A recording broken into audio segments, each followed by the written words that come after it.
Hello everyone, I'm Catalina Damian and this is the Cultural Diplomacy Podcast. For this edition, it is a great honor to have as a guest His Excellency, Mr. Ambassador of the Kingdom of Morocco to Romania and Moldova, Mr. Hassan Abouyoub. Hello and welcome. Hello, good morning. Thank you for receiving me. It's a nice opportunity. No, thank you for accepting our invitation and for hosting us in this wonderful residency of the embassy, which actually make us feel like we are in Morocco because we are surrounded by so many traditional Moroccan elements. So today we will start in a more special way because I know you have a very important ritual in Moroccan culture, and I will let you show and tell us more about it. Well, this is tea, Moroccan tea, which is Chinese tea, green tea, of course, at the origin, mixed with mint and sugar. This is the way we share what could be considered as a national beverage. It's no doubt about that. And it is there for centuries. What you see, these silver-coated devices are, if you look carefully, they are impressive, I must say. They are extracted from the genuine British tradition. And this teapot is a Victorian teapot.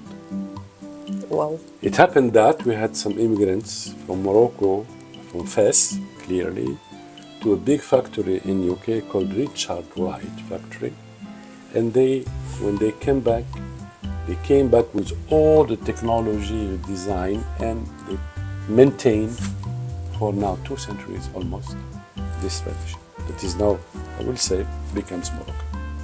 Okay, can we? Well, it is already prepared. Yes. If we have to do it, it will take something like half an hour. Well, tea is ready. We serve it in glasses that you always look like this. And the ritual is to oxygen the tea. So we start like this. That's it. But, okay. Voila. So it's sharing, it's family gathering, friendly gathering, and it's one of the elements in our, let's say, social life.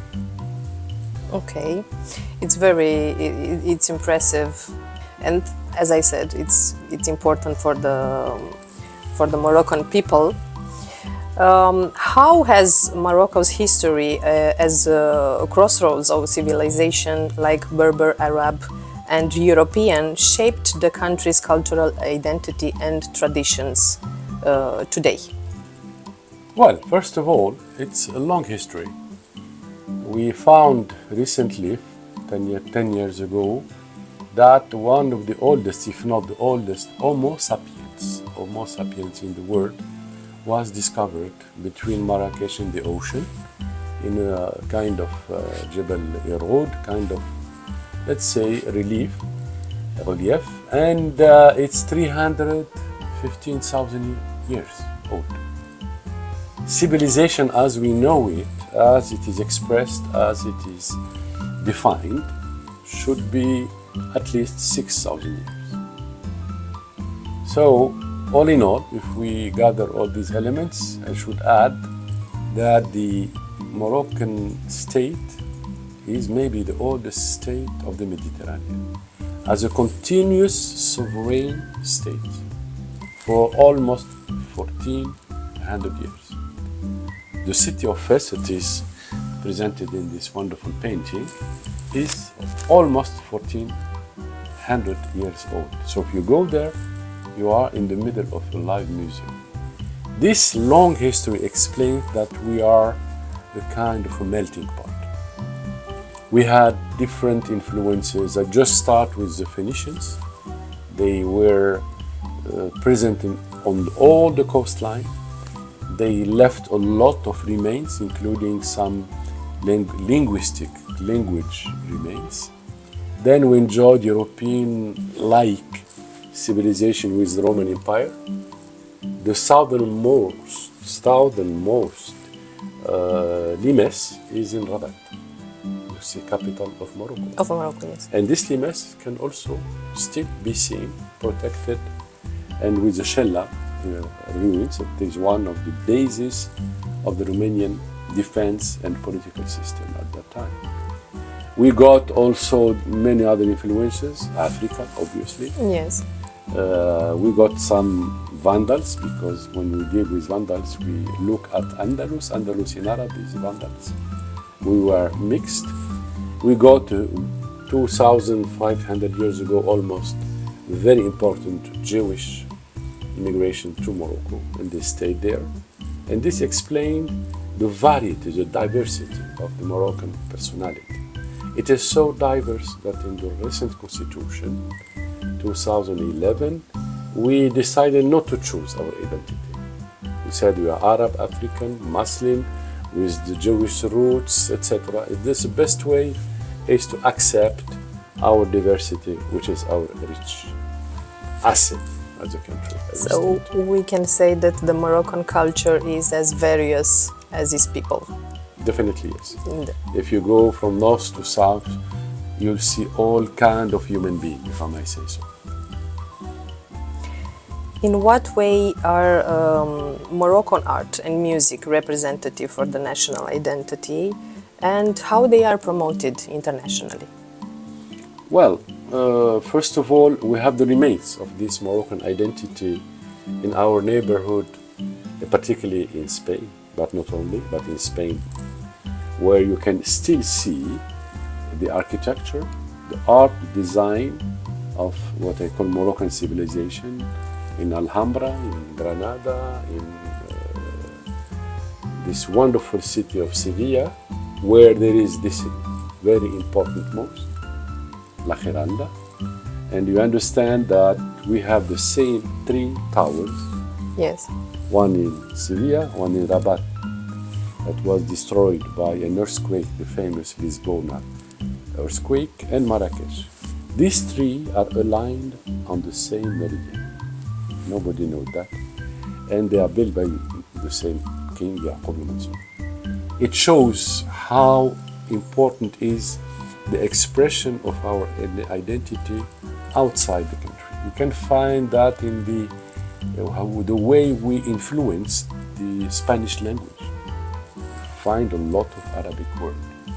And all these traditions, architecture, music, gastronomy, way of life are still kept alive. And we can say that it's one of the most successful synthesis between tradition and modernity. This is Morocco. And we find that in the way that the Moroccans are holding this identity, not only in Morocco. You find them in France, in Italy, in Spain, in America, in Australia. They go with all this incredible asset of civilization. How do you see the historical and culture influences of Morocco in comparison to those in Romania? And if there are any common or similar elements between the two cultures? Obviously, yes, because Romania, as Morocco, enjoys an incredible diversity. If we look at your map, your historical map, we find everything starting from Transylvania, Bessarabia, so on and so forth. And the Dacia history is also something we have in common because you enjoyed the Romanian influence. Trajan, when he invaded Romania, did it obviously with some Moroccan soldiers, for sure. So not only we share so many traditional things like family life, like some kind of inspiration of architecture, because with the Ottoman Empire, we cannot forget that there is an exchange of art, culture, architecture, and we feel that on day-to-day life here, when we look at the very French-inspired architecture, of course, in Bucharest, but you have also very Oriental, Mediterranean-inspired architecture, thanks to Roman influence and Turkish influence. So we share that in common. Yes. And we share We use the French language. It's not our official language. Our official language is Arabic and Amazigh, but everybody is working with the French, and French is Latin. Romanian is also very close to Latin, so also this element is very important. We can understand each other. Yes, I know that the Moroccan people, they are very, very friendly. I've never been. It's a pity. Yeah, I put it over there on the bucket list to have this experience.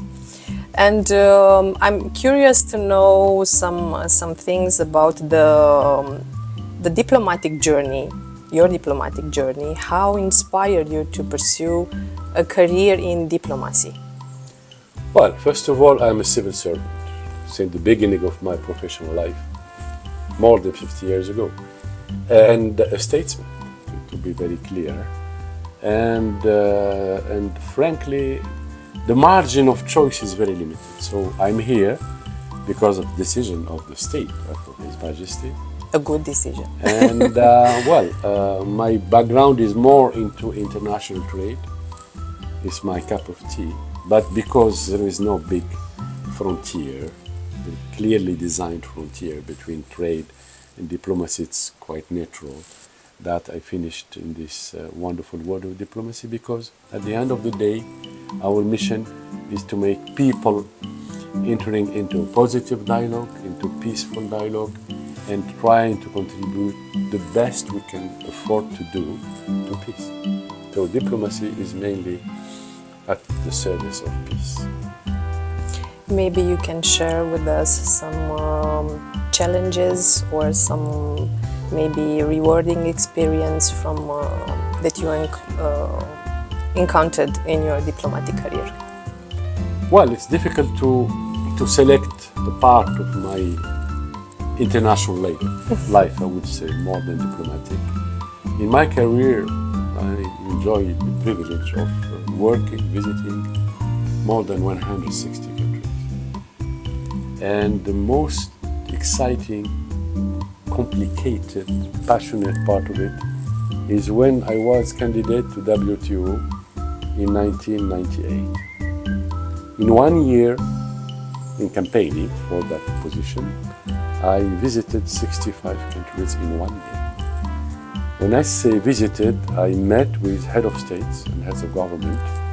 So you can understand what the panorama I enjoyed in this incredible trip, and how much I learned from all these civilization, way of thinking, geopolitical posture, etc.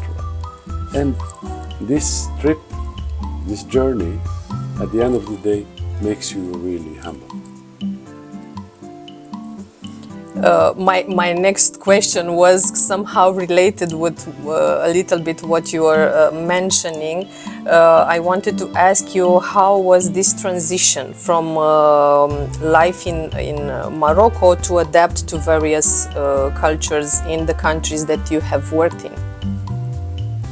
In this world tour, I can come to that conclusion that the Moroccan personality is a Swiss knife. It adapts to everything. And the best example I can give is how our community, as human settlement, adapted to different environments. We found them in France, in Belgium, in the Netherlands, in Africa, in America, Australia. So they have absolutely no problem in adapting, because our openness is in our DNA. Our openness to the other. If you go to Morocco, you are Christian, you have no problem in practicing your faith. That's very important, because we have a system, political system, a monarchy, and the king is the commander of the faithfuls, not the Muslims, the faithfuls. He is responsible of guaranteeing the freedom of religion for Christians, Jews, and Muslims, of course. And this way of looking at the other, sharing with the other, explains in this very long journey of our country, of our state, how easy we are adapting ourselves to the other environment, and we are also a very old diplomacy. And when I ask people here in Romania and elsewhere, what is the oldest embassy that we have in the world? Nobody knows that it was in London in the 1500s, almost 5 centuries ago. So this accumulation of knowledge, of experience, of contact with the other explains big time why we are so easy adapting to any environment. Considering your experience and journey, what advice you will give to a young person who is interested to pursue a career in diplomacy? Well, difficult to say, but if I take my observation system of all the diplomats I met or worked with, I can come to some important conclusions. One, a diplomat should master many languages, because the only way to communicate with the other is sharing his language, or at least understanding his language. Two, be aware of history. I will advise the future candidates to this incredible world to study carefully the story, the history. And the history, yes. The history, and the story of countries, of states, of philosophy, of science. It's very important. Three, humbleness, humility. It's very important to be humble, to be in a position to open a nice dialogue, sincere dialogue with the other, because diplomacy is a dialogue. It's resolving, solving problems through dialogue. If you are not able to put your person in a certain posture that allows you to break the ice, when I say so, yes, it will be a disaster. So you have to be open-minded, you have to be humble, and respect the other. Respect is the golden word I can use. Is mutual respect. Start with you respecting the other. Moving to the economic and trade relation between Romania and Morocco, how have the economic and trade relations between the two countries evolved in the recent years? Well, they are booming. In the last 4 or 5 years, we almost doubled our bilateral trade, and it's only the beginning, because what is coming is even stronger in terms of volume and also value. For the very reason that now we want, over the traditional exchange system, we have mutual investment, we have investments from Romania in Morocco, and we now start having Moroccan investments in Romania. And this will be amplified big time, thanks to the 2-3 big projects that are coming, that are today in the pipeline.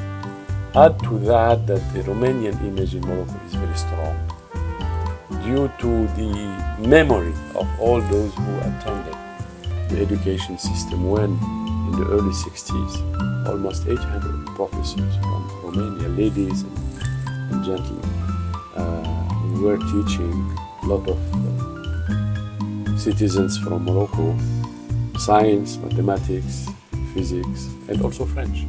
So the image we have of Romania is this one that we got from your wonderful teacher that helped us fight against illiteracy, ignorance. It's very important.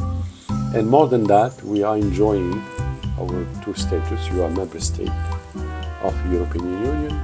We are maybe the closest partner in the Mediterranean of the European Union. We have a free trade agreement. We have a very, very important set of companies from Europe that are investing, producing, living in Morocco. If you take only French, Spain, and Italy and Germany, we are around 6,000 companies. It's a huge network. And it's also very important to notice that in this global world, obviously we are more and more focusing on shared responsibility, co-production, because the only way to face this competition that is very, very, very hard competition. The only way to face it is working together. Working together. What are the main products and services that the two countries are exchanging, let's say, the most? Well, motor car industry is the leader, obviously. It still is. It's still Yeah. because it's very big. We have two sister ships, if I may say so. Your dacha here in Pitești and our dacha in Tangier. So these two big units are exchanging spare parts, technology, engineers, everything. So it's very important to know that behind these two sister ships, we are draining both sides a lot of investors. We have also textile, we have agribusiness, we have computer science digitalization. We are now really going into some kind of partnership in these high-tech issues. Very important. Can you give me some examples of?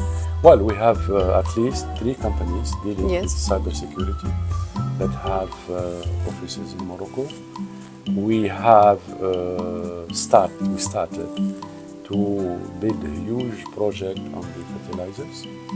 It will change the map of the market, obviously. So, and I hope that the logistical issues will be on the priority of Romanian government. You have to provide not only Morocco but the world with a sound, sophisticated, efficient system for transport and logistics. It's a key issue.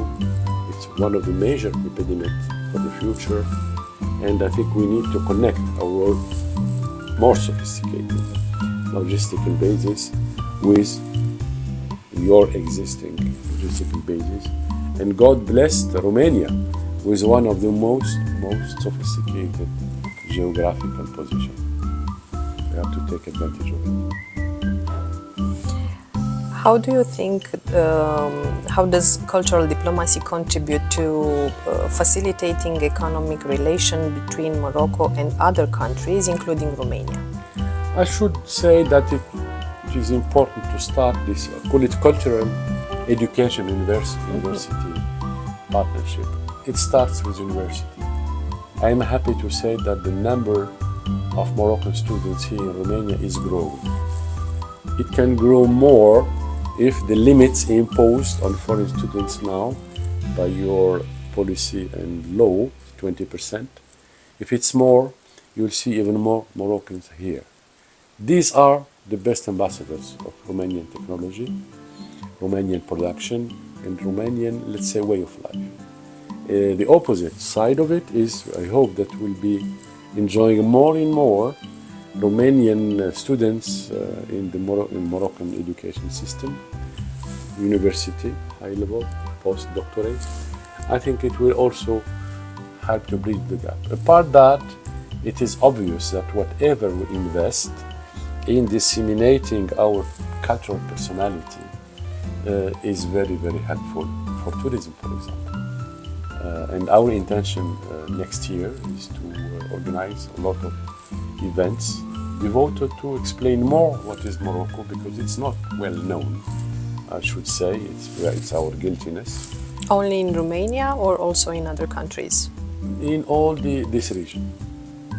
In other countries, it's okay. If you look at France, Germany, they know. But here, we have to be more aggressive in forwarding the assets, images of my country. And this will start with music, painting, gastronomy. We have an incredible set of assets that people love and like. When they go to Morocco, they all fall in love. And I'm happy that now we have again a direct flight with a company, a private company in the region, from the region. And now you can join Marrakesh twice a week, direct flight. And I can tell you, it started last 2 weeks, it's full. That means that there is a real desire of Morocco and a real desire of Romania in Morocco. We hope that this will be a nice bridge for better cooperation in economy, in industry, in everything. Considering that Morocco is one of Romania's main economic partner in North Africa and Middle East, what is your vision for the future relations between Morocco and Romania, and how do you see this bilateral cooperation evolving in the coming years? Well, I'll be very to the point, in some way blunt, in saying that Romania has its power in geopolitical system in the past because the major involvement of Romania in Africa. You were present almost everywhere. Your trade with Africa was very strong. But happened what happened. History is what it is. I think if Romania wants to exist geopolitically speaking, if Romania has to increase its bargaining power in the EU, for example, one of the key gateway to that is reviving, rebuilding the relations with Africa. How to do it? The shortcut is to do it through Morocco. For one reason, we are everywhere in Africa now, with our banking system, with our national airline, with our telecommunication company. So we offer a kind of a key to accelerate your involvement, reintroduction in the African system. This will change the face of Romania, even economically speaking, because you have so many assets, you can rebuild again. In particular in the industry. You lost major part of your industry. Unfortunately. But you can recover it if it is put in a global framework, targeting markets where the technology you master can be of a big efficient use in Africa. And not only that, but also the, let's say, technology that you gathered in digital world, in communication. I think you have a lot to put in this wonderful continent, which will be, I'm so sure you know it better than me, the continent of the future. Demographically speaking, resources, manpower, name it. The potential is huge. Let's hope for the best. How do you see Morocco in the future? Well, in our region, which is really unstable, we look like an island of stability for many reasons. The first one is we have a king, monarchy, and more than a monarchy, an enlightened king, very modern and ambitious for his country. Two, we changed the face of Morocco in the last 2-3 decades. Compared to countries like Romania in terms of infrastructure, we are a little bit more advanced, and this helps a lot in the field of competitiveness. We are changing also our society in implementing with wisdom, a lot of wisdom, the democratic system, multi-party system, since it was the beginning of our independent era. Multipartyism was our choice, liberal economy was our choice, but now we are really definitely anchoring these choices in our development model. We were courageous enough, and I think forward-looking, in pushing a lot of important economic sectors. I will start with industry. Motor car industry, now we are player number one in Africa and Middle East. And I think we'll be one of the big players in the future. Worldwide, if you look at the number of cars we export now, almost 600,000. It will be almost 1 million in the next 3-4 years. How we are involved in the electrical car industry, how the investment on batteries, very big investment are coming, that will represent a kind of hub for the European industry for sure. and our Chinese investment, I'm sorry, they are the leaders of technology and they're investing in Morocco for practical geopolitical reasons. We are doing a huge progress in energy, renewable. Now already almost 40% of our electricity is produced from renewable energy. In the next 5-6 years will be at 50-something%, including the green hydrogen, because we are gifted by the Almighty with a wonderful climate, a wonderful ocean, with a huge potential of production, wind farming, photovoltaic, and combined together, this will help to produce very cheap and particularly decarbonized hydrogen. And for Europe, it's absolutely strategic. And we are building these strategic ties with many countries, with UK, with France, of course, and with Germany and Spain. This connection to European energy system is very, very important. So, all in all, we have also this openness to Africa. This is a huge asset for Morocco, and I think the reward will be our major role in downsizing the violence, the instability that we now see in Sahel. And I think we can play a big role, not only Morocco, but with the assistance and the cooperation or partnership of the big players, mainly European Union and also other big players on the planet, China, America, because Africa is seen now by European Union as a major threat from the point of view of immigration. And this is not the right approach. We should take Africa as an asset and look at the genuine solution, African solution, to make possible for these millions of Africans needing job, needing dignity, to look in Africa for the solution, not in Europe. Even if Europe is in need for African manpower. Take Romania. Today, you need 1 million workers. In different industries, yes. In different services industries. There is no miracle.